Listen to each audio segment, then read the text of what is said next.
Charlie, why would I hire a financial advisor versus doing it myself?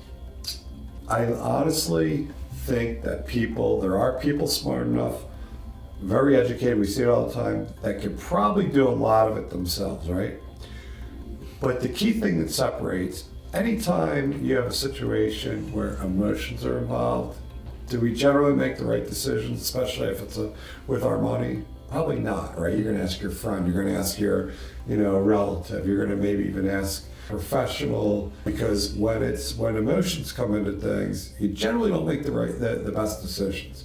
So I would say really what a financial advisor does is, again, behavioral management, helping them. We looked at that graph one time.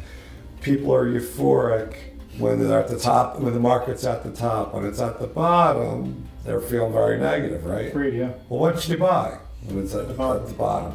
So people over time, and we've seen statistics where people have averaged on their own, 3.5%, and somewhere in that range, and where just an index is at average, 8 to 9 to 10%, right? So I think really keeping you focused on the end game and what that money's for is the most important thing. So that's really, really key.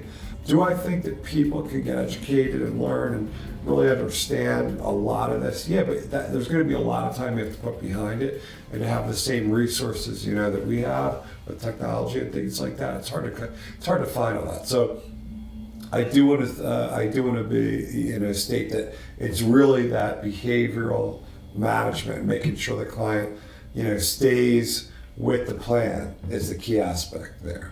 So would you say that aside from all of the technology that we have access to as advisors, and aside from all the investment studies that we do and analysis that we do, it's also helping people avoid making emotional Absolutely, decisions? 100%. Yep, and it's hard not to make. I mean, I myself, rely on, when we work together, I rely on you to make decisions, right?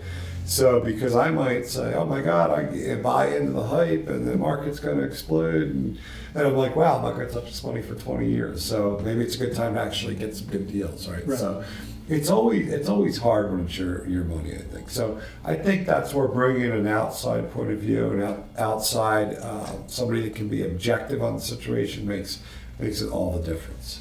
Great.